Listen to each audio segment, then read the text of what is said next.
بالکل ٹھیک. اسی طرح اس کی قربانی بھی نہیں ہوگی جس کے پاس گائے بھی موجود ہے, اونٹ بھی موجود ہے, بکرا بھی موجود ہے, دمبا بھی موجود ہے, اور وہ کہتا ہے نہیں میری پسند ہے. تو بھائی تیری پسند کیوں, رسول کی پسند کیوں نہیں؟ فرمایا ان کنتم تحبون اللہ فاتبعونی, اگر تم اللہ سے محبت کا دعویٰ کرتے ہو تو محمد رسول اللہ صلی اللہ علیہ وسلم کی اتباع کرو گے, پیروی کرو گے. اور ان تطیعوہ تہتدوا, اگر رسول اللہ صلی اللہ علیہ وسلم کی فرمانبرداری کر لو گے تو تم ہدایت یافتہ ہوو گے. فان تنازعتم فی شیء فردوہ الی اللہ والرسول, اگر تمہارا جھگڑا ہو جائے کسی بھی معاملے میں دین کے اندر تمہارا جھگڑا ہو جائے تو اس کا حل کیا ہے؟ فردوہ الی اللہ والرسول, تو اسے اللہ کی طرف لوٹاؤ اور رسول اللہ صلی اللہ علیہ وسلم کی طرف لوٹاؤ. جو فیصلہ اللہ کر دے, جو رسول اللہ صلی اللہ علیہ وسلم کر دے, وہ حق ہے. ذالک خیر و احسن تاویلا, یہ بہترین انجام کار کے لحاظ سے کام ہے. تو جب رسول اللہ صلی اللہ علیہ وسلم نے بحث نہیں کی, کٹا نہیں کیا, تو پھر آپ کریں گے تو بھائی سینہ زوری ہے. تو عبدالقیوم ظہیر, کیونکہ نبی کائنات صلی اللہ علیہ وسلم کا دین پڑھایا اور میرا عہد ہے زندگی کے آخری سانس تک کہ میں نے نبی کے دین کو خالص کو پہنچانا ہے, ملاوٹ نہیں. جہاں پر دو نمبری ہوگی اس کو بانگے دوہل میں نومینیٹ کروں گا اور اناؤنس کروں گا کہ یہاں پر ملاوٹ ہو رہی ہے, یہاں پر دو نمبری ہو رہی ہے. مفتی صاحب اس میں تھوڑی سی ایڈیشن یہ کر دیجیے گا, قطع کلامی معاف, میں یہ آپ کی جو بات سے سمجھاؤں, جس طرح آپ نے ابھی نماز کی جو ہے وہ مثال دی ہے, تیمم کسی نے کر لیا پانی کی موجودگی کے باوجود, مگر اس کو ظاہری طور کے اوپر کوئی ایسا مسئلہ بھی ہو سکتا ہے جس کی وجہ سے اس نے تیمم کیا, پانی کا استعمال نہیں کیا. اسی طرح اس کے برعکس جب آپ اس کو کٹے کی قربانی کی مثال دیتے ہیں تو آپ کی بائنگ کیپیسٹی وہ بھی اسی زمرے میں آتی ہے کہ آپ کی بائنگ کیپیسٹی نہیں تھی کہ آپ گائے, وچھا یا کوئی اور جانور کر سکیں, اونٹ کر سکیں, تو آپ نے اسی تنازع کے اندر جو ہے وہ کٹے کی قربانی کر دی. تو قربانی ناجائز کیسے ہو گئی؟ شاہ جی پہلی تو بات یہ کہ آپ یہ بتائیے گا کہ میرے بات کے اندر میرا پوائنٹ آپ سمجھ گئے ہیں. پہلی تو بات یہ کہ آپ نے میری بات غور سے سنی نہیں ہے. جی, میں نے عرض کیا کہ اگر اس کے پاس شرعی عذر نہیں ہے, بیمار بھی نہیں ہے اور پانی موجود ہے لیکن مٹی سے تیمم کر رہا ہے, میری مرضی یار, قرآن میں آیت آ گئی ہے, ٹھیک ہے, وہ اگر تیمم کر کے نماز پڑھے تو اس کی نماز نہیں ہوگی کسی بھی اسکول آف تھاٹ کے نزدیک. ٹھیک ہے.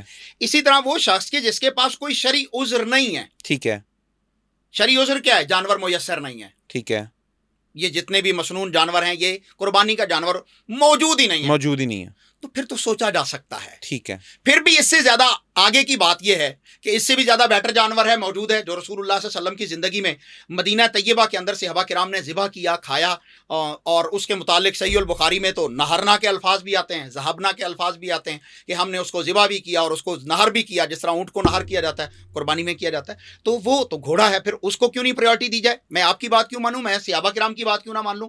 حالانکہ کسی بھی اسکول آف تھاٹ کا گھوڑے کو قربانی کے اندر ذبح کرنے کا موقف نہیں ہے, حلال جانور ہے. اچھا, یہ کانسیپٹ علامہ صاحب, یہ کانسیپٹ صرف ہے پاکستان میں.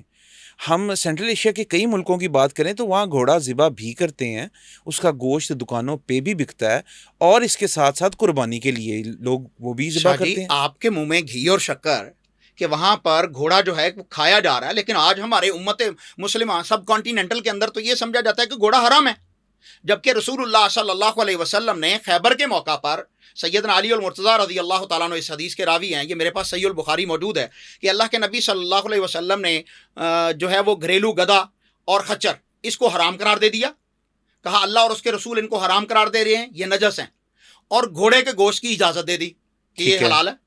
ٹھیک ہے. اور صحابہ کرام کہتے ہیں, سیدنا ابو بکر صدیق رضی اللہ تعالیٰ عنہ کی لخت جگر سیدہ اسماء بنت ابی بکر فرماتی ہیں کہ ہم نے مدینہ طیبہ میں رہ کر گھوڑے کو ذبح کیا اور گھوڑے کو کھایا. تو صحابہ کرام تو کھاتے تھے. آج ہمارے یہاں پر اس چیز کو اجنبی بنا دیا گیا. اب لوگوں نے کیونکہ سنا نہیں ہے, اگر عبدالقیوم ظہیر بات کرتا ہے تو لوگ کہتے ہیں اوہ پتہ نہیں کیا ہو گیا, ٹرینڈ بنایا ہوا ہے.